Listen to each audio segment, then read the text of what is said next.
खबर उमरिया जिले से। उमरिया जिले में कोरोना के साए में मनाया जाएगा बांधवगढ़ के ऐतिहासिक किले का जन्माष्टमी पर्व। सिर्फ 5 चिन्हित लोग ही मंदिर में जाकर करेंगे पूजा अर्चना। इतिहास में पहली बार जन्माष्टमी के मौके पर कृष्ण मेले के लिए नहीं खुलेंगे टाइगर रिजर्व बांधवगढ़ के द्वार। बाघों के साम्राज्य का शायद यह पहला मौका होगा जब जंगल के सन्नाटे में भगवान कृष्ण का जन्मोत्सव मनाया जाएगा। नहीं तो बाघ संरक्षित इस क्षेत्र में लाख प्रतिबंध के बाद भी प्रशासन कृष्ण जन्मोत्सव के लिए हर साल न सिर्फ निःशुल्क प्रवेश देता था बल्कि सुरक्षा की व्यवस्था भी की जाती थी। यही वजह है कि जन्माष्टमी के मौके पर श्रद्धालुओं की बड़ी तादाद बांधवगढ़ पहुंचती थी और प्रकृति की गोद में बड़े ही धूमधाम से भगवान कृष्ण का जन्मोत्सव मनाया जाता था।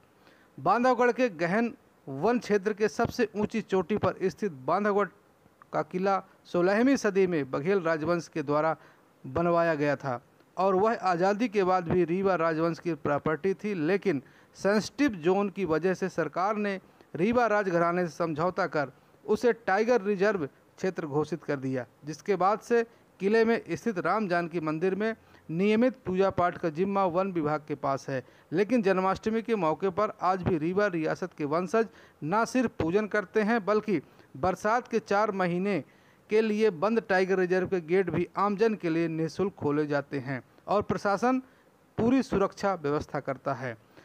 बहरहाल वैश्विक महामारी के इस दौर में न सिर्फ बांधवगढ़ का मेला बल्कि दुनिया भर की ऐसी सैकड़ों प्राचीन परंपराएं हैं जिनके इतिहास में कोरोना का यह संकट हमेशा के लिए दर्ज होगा, जिसकी वजह से उसकी वर्षों पुरानी परंपरा और मान्यताओं में बदलाव किया गया है। शासन का स्पष्ट आदेश है कि कोविड-19 के चलते सार्वजनिक रूप से कोई भी त्यौहार नहीं मनाया जाना है। ऐसी जानकारी प्राप्त हुई है कि उसमें भारी भीड़ एकत्रित होती है उस मेले में, इसलिए शासन के निर्देशों की पुनरावृत्ति करते हुए आदेश जारी किया गया है कि शासन के निर्देशानुसार 5 से अधिक व्यक्ति मंदिर में प्रवेश न करें। यहाँ पर का जो किला है वो बताया जाता है, यहाँ पे कृष्ण जन्माष्टमी मनाई जाती है, वो बताया जाता है करीब 2000 पुराना है। वहाँ पे ब्रग जो एक राजा हुआ थे विंध्य प्रदेश के, उनके द्वारा निर्मित किया गया था। ये भी कहा जाता है कि टीपू सुल्तान उस किले को कब्जा करने के लिए 6 माह तक निरंतर लड़ाई लड़ा और वो हार के चला गया। परंतु इन सब के बावजूद जो धार्मिक जो उसकी मान्यता है, एक तो नेशनल पार्क के अंदर है, कोर एरिया में, बफर जोन में, जितना भी जोन कह सकते हैं, वहाँ पे और बहुत ज़्यादा ऊंचाई पे है, बीच जंगल के रास्ते से है।